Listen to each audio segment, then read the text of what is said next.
and this is my convention review of Fanime 2019. I'm a psychic teddy bear, so my lips don't have to move. Yeah, that's my explanation. I'm sticking to it. Hi, my name is Teddy Ruxpin, and you're watching the convention where I have an adventure, and it was quite an adventure. However, it's conceded that trying to walk the entire con is impossible. When you're a teddy bear that's roughly 2 feet tall, it's impossible. So you have to get an airship to help you or some form of transportation. Although the clumsy rolling cart on day 2 was a little too clumsy. People kept flat tiring it, running into the back of it. For some reason, I'm starting to sound like I'm from Baltimore. That doesn't make any sense. Anyway, at one point, some con-goer thought that somehow I knew the voice of the animator of the Teddy Ruxpin cartoon series. That's impossible. How would I know that? Another con-goer thought we were taking surreptitious photos of the con people, which we weren't. Yes, and this freaky little vignette will be added to the con adventure, because you didn't actually hear Teddy say anything, did you? Or did you? No. Yes, Teddy Ruxpin. And the con panels. I rather found all of the humans rather annoying and disgusting, but I was okay with it. I found the protesters on day 3 and day 4 rather annoying, even more so. Partly because they misuse the scriptures of the Bible. Oh well. Teddy Ruxpin is not actually learned it anyway, so I know. Anyway. Now I'm sounding like I'm from Baltimore yet again. It's because it's kind of the same voice as Define. Even though it's not. Then the con-goer might say, it's Define. How could you get me to meet Define? To which I would say, Define died in 1988. Yeah. The creator of Teddy Ruxpin died in 2014 or so. Anyway, so yeah, this is sort of a parody homage. Yeah, so I'm Teddy Ruxpin. That's my con experience. I really don't have much more to say about it, but maybe I will comment on the other venues and such. The Taylor's room was quite extraordinary. There were many fuzzy things in there. I like fuzzy things. In fact, I really like furries, which may creep some people out, but after all, I am a bear. I'm technically furry, so why wouldn't I like furries? In fact, at one point, Silly Kelly dressed like a furry, but he wasn't. He was a furry friend. Also, Mr. Fox showed up, as well as other characters, including the Fanime Fox as well. And other foxes, and the nine-tailed fox. There were a lot of foxes there, because it was a silver anniversary, and the fox was the theme. Did you know that? The foxtail was also the theme. Isn't that wonderful? Now, I'm doing a spot-on imitation of the guy who did the Teddy Ruxpin, but clearly imitating. Now, I'm sure I'll think of other funny things to say right here, but I haven't thought of anything new funny to say. So, perhaps for this clip, we can stop until I come up with something amusing, and leave this in the movie, because that's funny. Because it's funny. Maybe I'll think of something as I watch the slideshows, and then go, oh, I should comment on that. Yes. He looks very creepy, especially with the light behind him. One of his eyes is slightly... Come dream with me tonight. There was somebody dressed like the clown from It. Anyways, but I didn't get a picture of him. And about memes and stuff, if you knew that they did reference the Pennywise in It in the trailer for the Addams Family movie remake. However, in that case, unlike that other video game, Mortal Kombat 11, mentioning woke, unlike that, it has been around as a book and a miniseries since the 1990s. So yeah, they can mention the evil clown with a balloon, and that's like pop culture reference, as opposed to woke, which isn't really. Yes. Have you know that the music there just wasn't the style of the SAP people, so they didn't show up. But the J-pop and K-pop were having a war at one point, and we don't know which side won because we left. But yes, they shouldn't have war. They should have peace. The planet Iliop will invade the Earth. Well, I already tried that in the 80s. It didn't work. Yeah. In fact, I look like I've got horrible PSTD or something. Mangled looking. Love me. Actually, ironically, of all the people, the three protesting people, one of them was probably merely smitten for one of the congoers and was dumped at one point, or merely rejected, as Calcat suggested. And also, the guy that was giving out hugs for free is more Christ-like than the guys that were complaining about it not being Christ-like to be there. Just thought I'd point that out. Because Teddy Ruxpin likes hugs. Even Teddy Ruxpin that looks like this.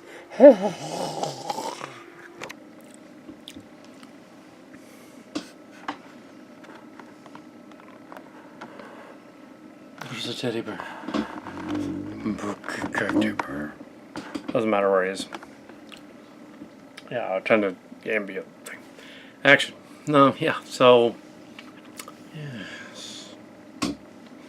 What I was initially trying to do with this, Kelly, of course, was that I was trying to, like, combine elements of the con with a creepy sort of mousetrap project thing. But is it a project in itself? Because it's random. Is it like just, it's not really a reboot, it's a con adventure thing. Is it an adventure? I mean, it was an adventure for the other people in it. But yeah. How much is a story truly? A story that isn't like sounding like a Terrence Malick ripoff or something. Just nature of existence in the convention. Yeah. Clearly, it's not. It's an anime ripoff. So it'd be like, oh, now we are going over here to badly dub something quickly, like Shatner a little bit. Let's say it's later guy, but yeah. Silly Kelly and Billy Balls Al. We're kind of together again. We had Fuzzy Face show up. Yeah, so kind of, sort of. Here, the studio, we can totally have the doing if we wanted to, but need to. I could totally, yeah. So I go into the warp and I go out there to the con. It's a really cool opening scene. It's very neat, cinematic. The whole thing was pretty cinematic. Imagine I'll be commenting on that shortly, but because I'm rendering the commentary for the regular stuff, I don't need to go into that. So this is sort of just some sketches for amusement purposes. They often talked of the randomness and connected the dots, and it had the there were random blocker characters, convention types, that apparently are making money on being goofballs at conventions. All of the themes seem to be like the slacker sort of goofball kind of guys doing con panels. Guys that are just as goofy and wacky as Cal Cat and could totally do the same thing, pretty much. Maybe at this point it's almost a cliche because there's so many bloggers and there's so many content creators that they try to call themselves, make them sound classier, bloggers out there that yeah, they're not making millions. Some of them are, but most of them aren't. Probably, probably there's a very 10% are making money on it. The rest are not. Cal Cat Show is not. Although we have an awful lot of videos. So yeah. Is there anything I could think of that was odd that I could throw in there without slides of commentary, without being guard? Can't think of anything really. Yeah, I'm not putting the fursuit. I'm not putting that thing back on. I think there's enough of that in there. Yeah. But yeah, you'll see the red jacket from the other thing here. And yeah, so this is just a sketch for what it's worth.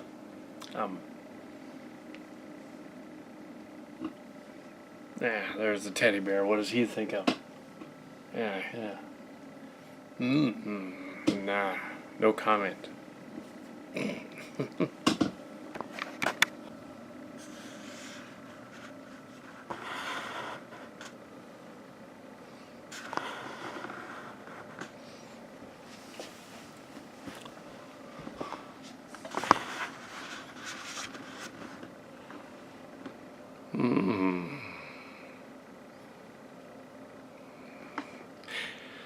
Yep. Cal Cat here. So there's a kitty on my chair. Yeah. Here we are. The night of day 4 and doing weird sketches that don't really go anywhere. Yeah, it turned out to be unique, I think. Not sure what this part is. Hold on a minute here. Let me just stand up with this thing and it'll look better. I just will. Alright, so there. Now, it won't look like I'm about to suck Kelly off. Okay, now. Okay, so, yeah. Here I am, standing up and filming me there. Yeah, so nothing too weird. Followed all the rules and such. Followed that type of thing. I think it helped that on the final day we were shaved, and they didn't. They were confused as to where the other guys were. And, yeah, narrowing it down to a guy wearing a yellow shirt, or a guy wearing a fur union suit, or a guy wearing a martial art outfit is probably most of the con. So yeah. Yeah, so yeah. But yeah, so usual suspects, but there was nothing toward anyway, so yeah. Yeah, I got nothing for this little thing here. I just decided to throw this in here just to have a little more continuity, a little more stuff going on with the first 2 days at least, which did not have a lot of. Just adding a little bit in here. That's it. So I suppose you don't necessarily need all of the other adventure things. You don't necessarily need to have it all. Captain Kirk has done it all, but you don't need to all in the story. No, there was a bit of a sketch I was trying to explain on there about I like all forms of gender. And when I see a green woman, or pink, or purple, or I want it, or dude, I don't care. Denny Crane. I mean, now that's another character. William Shatner. I mean, Kirk. Notice William Shatner's never actually been caught with his pants down. It's because he used to be charming and suave. Got away with it. That's right. Well, yes. So he had. Because he knew how to treat them. He didn't treat them like objects. He idolized them. Loved them. Had even the green one. But as I mentioned on the other tape, he might have had the green one, but it wasn't like Pike, who in the pilot had the green one. It's a different one. Yes. And of course, those shipping stories about Spock are true. Absolutely true. It's the future. Spock and McCoy done everything. In fact, at one point, McCoy was saying something about a space probe thing that was going to destroy Earth, and he was all, Jimmy boy, Spock, he said, child is about to wipe out everything on Earth. Now what do you suggest we do, spank it? To which Spock then said, yes, Captain. And I said, a child? And Spock spanked it. Well, no, he didn't. It wasn't really, though. I mean, that would be naughty. I'm sure that V'ger was actually, of age. I'm sure it was not like that other Star Trek Kirk guy out there on the internet who got in trouble. Wasn't like him. That's fucked up. Yes, that's fucked up. It's very fucked up. Yes. No, not like that guy. No. He wasn't suave. He thought he was Kirk, but he wasn't. William Shatner's Kirk.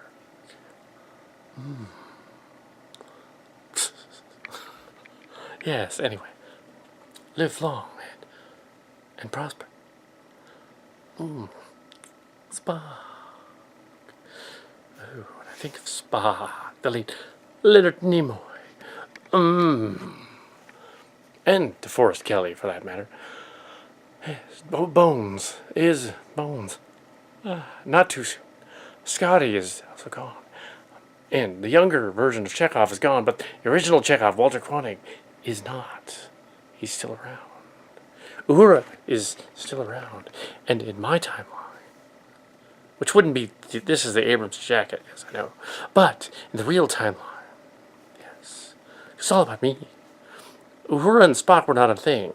I don't know why they did that in the new one. And I don't know why they made the Wrath of Khan into Space Seed and reversed the death scene. It was ludicrous.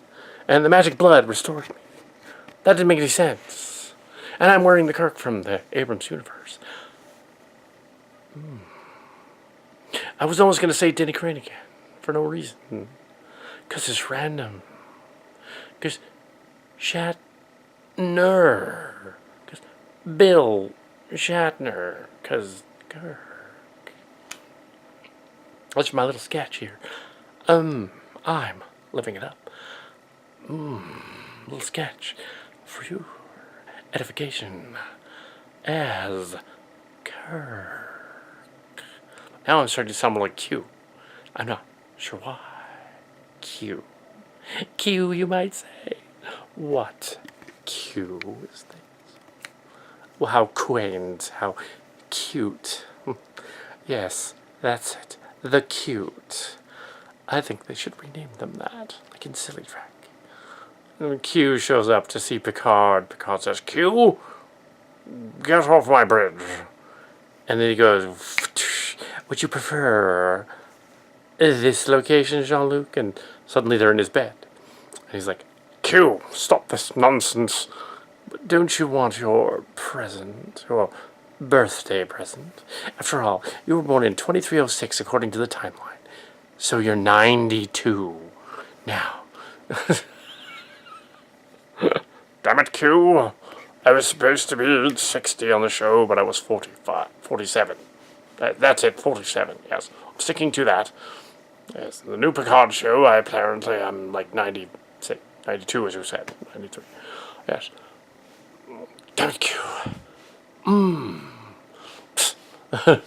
Captain, may I phaser Q in the face? Yes, Mr. Wolf, you may phaser him.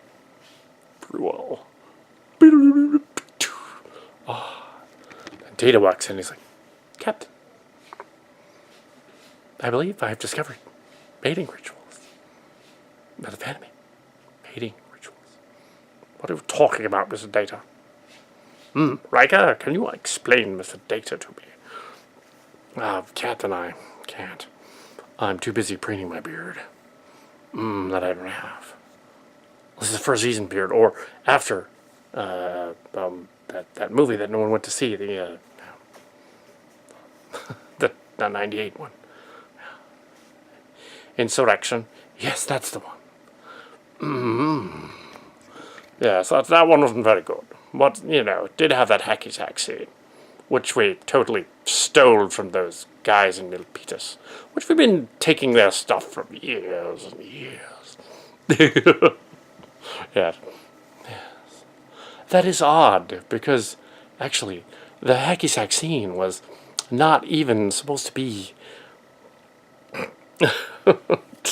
It wasn't even necessarily a cow-cat scene. It was the church group. It was the church group. It was there, the band. The band would do the two-car garage. They would do their thing, and they would do hacky sack. It was a song in the 90s. So, yeah, in order for them to know that, they would have had to have been at Comedy Sports, which is, I guess, remotely possible, and seen it, and said, oh, we're going to steal that and put it in a Star Trek movie. It has been known to happen. The apple scene with the backpack, yeah, that was literally from Final... Well, yeah, you had an apple. Yeah. But yes, and then to put it in Starcrackers, and then it showed up in the Abrams movie, which was the Starcrackers on the internet. So Abrams is connected to Star Trek, so that is random. There you go. That's how you do it. Space. The final frontier. The final frontier. Spock. Farvier. The final frontier. That's just stupid. Spock. Captain. Well, Mr. Data. Okay, this isn't about Data, obviously. Yes, so, Marshal Utki. I'm Kitty the Marshal's Boatist. And as the Marshal's Boatist, I was on hand to plug my stories. That's the reason I go to the convention. Fuzzy Face was the furry. I don't think he's going to put that suit on and come back in here. I don't think he's going to do it. But no. Yeah. Yeah. So this is just a sketch of the Kitty the Marshal's Boatist, lover of the Burgidor. And, well, it's years ago, so I have to find a new love now. There's a little bit of a preamble scenes on there about the Anyway Karate School going on there. I wasn't part of that, so I thought to mention it in one of the early pre-sketches. I did not see him at the convention either. Perhaps he's gone under. I don't know. Oh well, it's odd. Maybe they discovered he was a cult. That's why I don't know. Maybe. So yes, I have not looked into that yet. So yes. So, anyways, I go to the convention, but I did not do any moves, or any breakdancings or kickings. But I did get other people to do it, and watched other people do it. Yeah. I think next year we have to tone down the extra stuff. It's actually too much to bring the teddy bear as a plot device. the suits are fine, the outfits. Yes. So this time around, yeah, it's meditation is the key and the karma on the end of the eating places. Yeah, none of the Richardses went to the backyard, and then went to the steakhouse. The social policy went out of business. I had one cycle donut, one ginger beer at the candy store. Yes, yesterday. The food. The park here, it was green. It was not park either. It was just green. I think it was like ginseng park. Yes. So, yeah, I'm telling you things that really, it's not a sketch. Yes. It's very interesting. Just to throw me in here as a gag. Be fun. So yeah, just wasting tape, I guess. But yes, there could be other Kitty Key antics. Kitty Key released, I think, 2015 to the conventions. Yes, to all of them. That was the year Fanime left. 13, 14, and 15. Because the Line Con of 2013 is what made Fanime only like one day. Or less than a day. And then you went to the Baycon. And that's when the thing. I think that's when the Weber thing happened. Not too sure on that, but I think so. Anyway, so yes, yeah, don't quote me on that necessarily. The random guys were there. They were very random. Now I could go on about the randomness of such things in the martial arts, I guess. And many of them had weapons. Well, fake weapons, prop weapons. But you could buy the weapons, and often you wonder if they can actually take them on the train or not. I mean, some of the train conductor's going to wonder what you're doing. Although not once did the train conductor come on, so maybe they wouldn't have. So much for the security there as well.